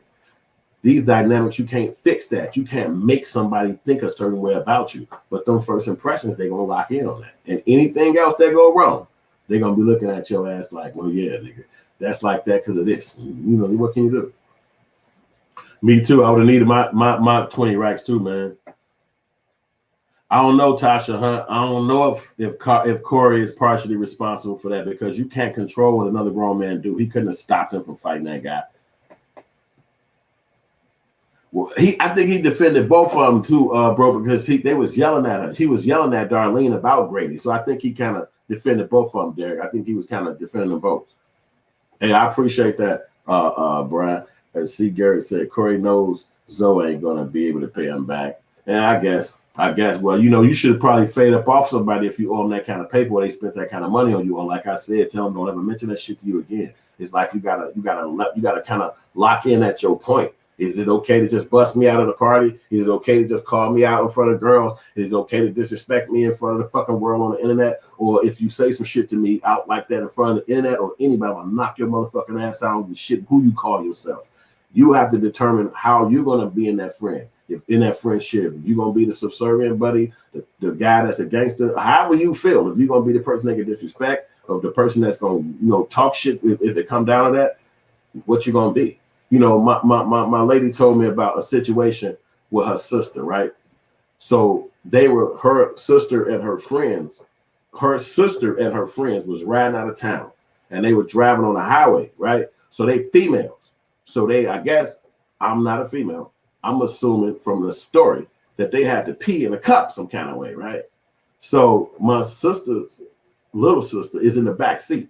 There's all cars filled with people. So the girl in the front seat did her pee. She tossed the shit out. Some got on the girl, which is my sister my lady sister in the back seat. The pee got on her. So she like, hey, motherfucker, the pee got on me. And the girl was like, I was actually the motherfucker, I'm driving with the fucker. She like, no, motherfucker, I'm gonna beat your ass. You could pee on me. That turned into damn near a fucking clash of titans. Now she could have just sat back and been like, ah, shit, nasty bitch, and just let it go. But her personality and who she is, she couldn't let that shit go.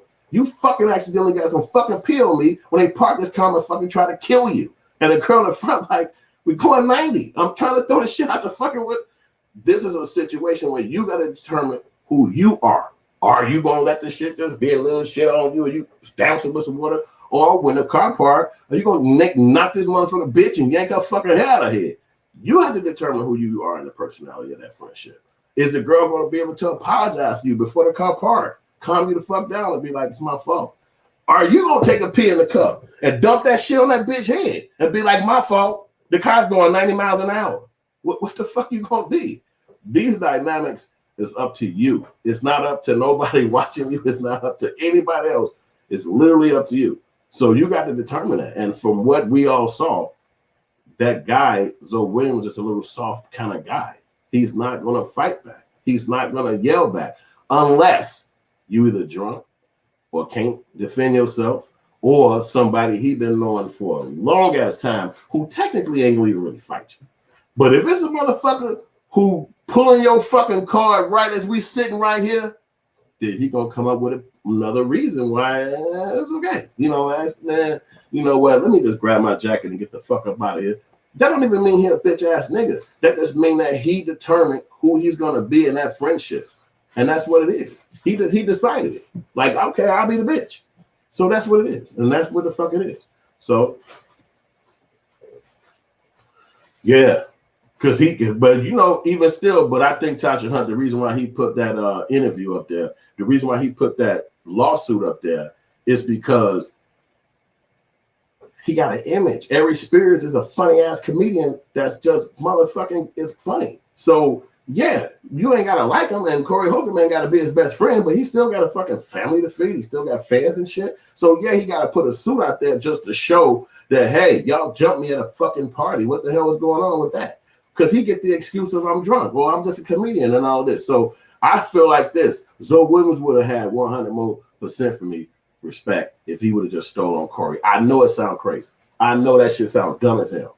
But for 10 years of friendship, if you say something to me, I gotta punch you in the fucking mouth, man. Goddamn. Come on. Something gotta be too far. Something gotta be like, well, I'd be like, hey, nigga, you crossing the fucking line. And I think that Corey has that dynamic with his friendships that when he crossed the line, he's already letting you know he'll beat your ass. So if I call you out, if I bust on you, I'm letting you know not only am I busting on you, but I will also fuck you up. So I think that they kind of in their little personal friendships already understand that. And so they just be like, oh man, whatever. Yeah, man. And most people like Nate, like motherfucking Grady, like motherfucking a lot of other people been on the show, they just get the fuck up and leave. They just be like, I ain't coming back. And I think that that's what we didn't see Zoe do. He didn't stand up for himself over the years being around Corey, and he didn't stand up for himself that day. And he set himself up to be disrespected and treated like me and you probably never want to allow somebody to do us like that. You know what I'm saying? So it's just how it turned out. He determined who he's going to be in that friendship. And so it's nothing we could say about it, because I think that every person in this comment, every single person in this comment would have fucking went ballistic in that room. And whether you was either person, I don't think none of that kind of personality from each other's, from somebody else. I'm saying we would have probably had to either, hey man, I think Corey would have probably, if it was one of us, would have said, get the fuck out of my studio. You got to go. Or if it was him, he would have been like, you know what, I'm just going.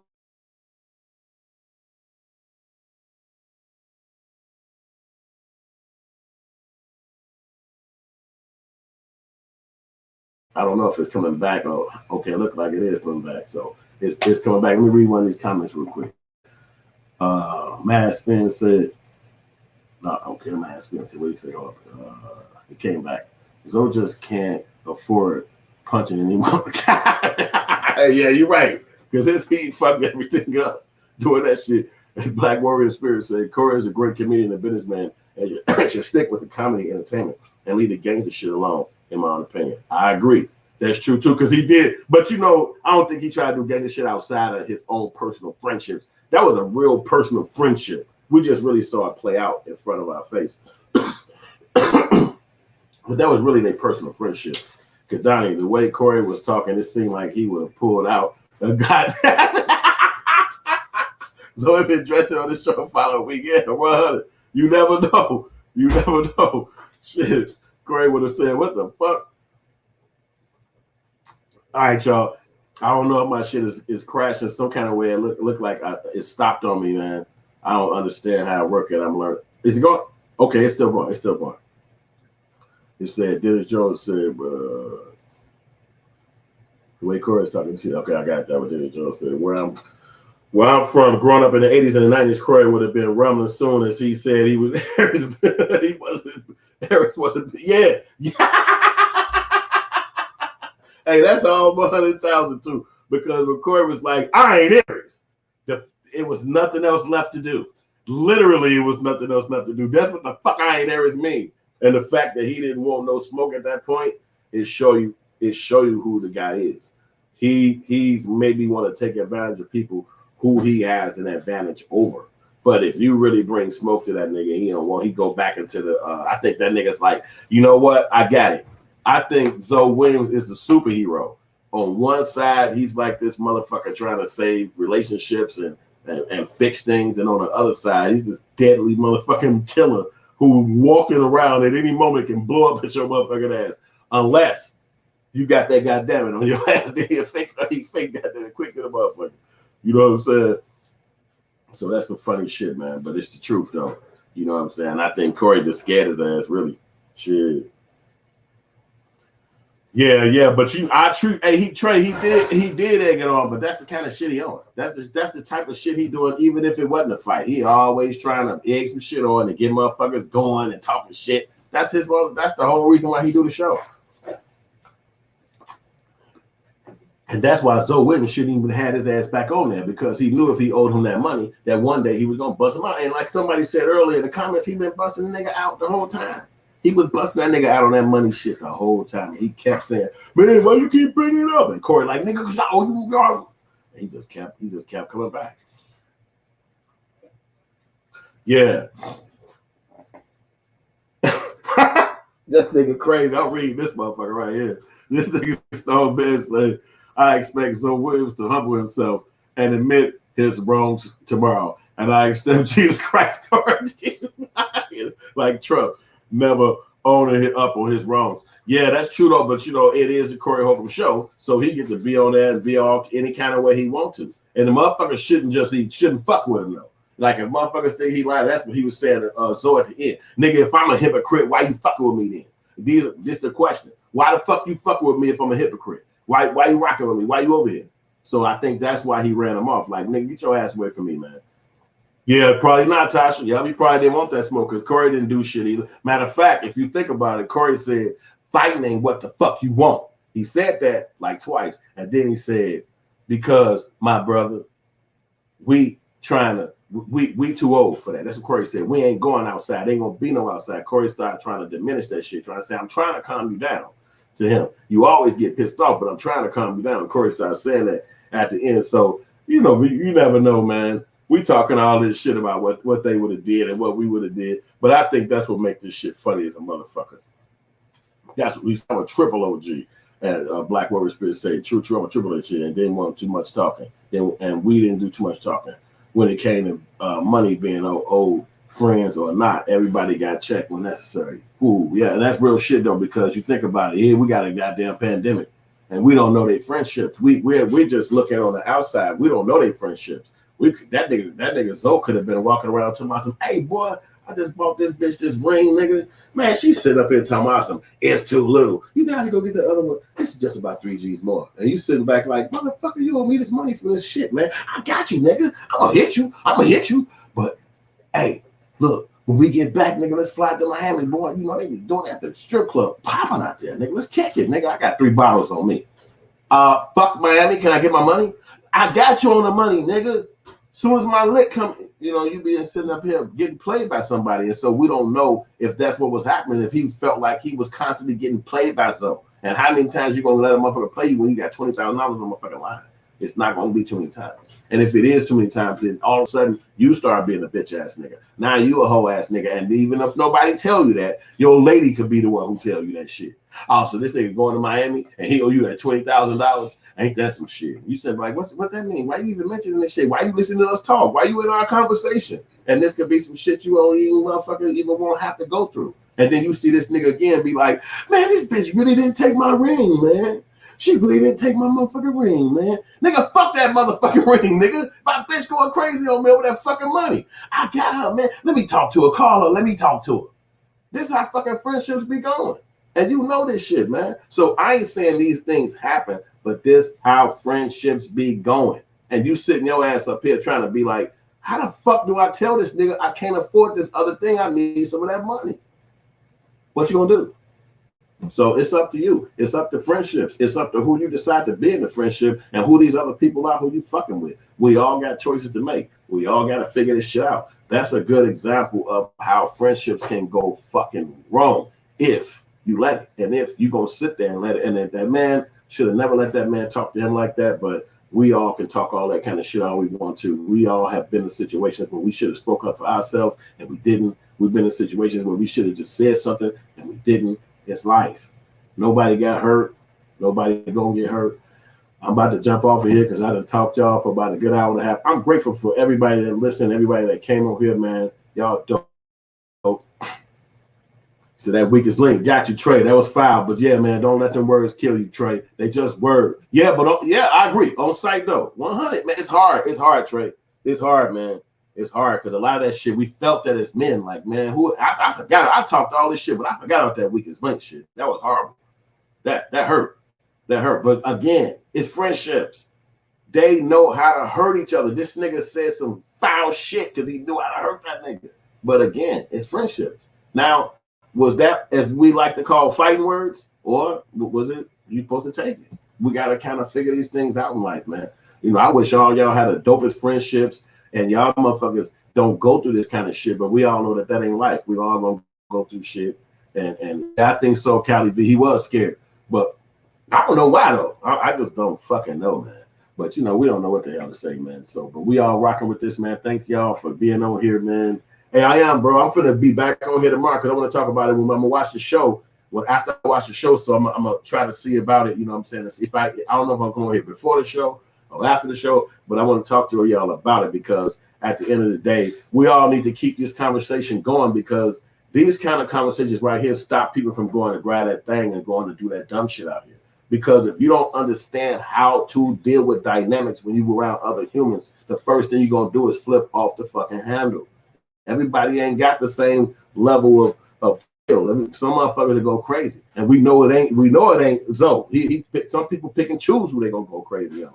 But all of us got to figure this out, man. All right, Black Warrior Spirit, man. Thank y'all for everybody that watched this broadcast. Like, subscribe, share, play back, and I appreciate y'all, man. Thank y'all, and I appreciate y'all, man. Thank y'all. I appreciate y'all, man. Check my new movie out. It's right here on the station right here. It's called Killer Rapper. It's free. I gave it to you for the free because I know you like hood films. Fuck is hood films. Watch the movie. You can see it's from the hoods in Chicago. And I appreciate y'all, man. Howard.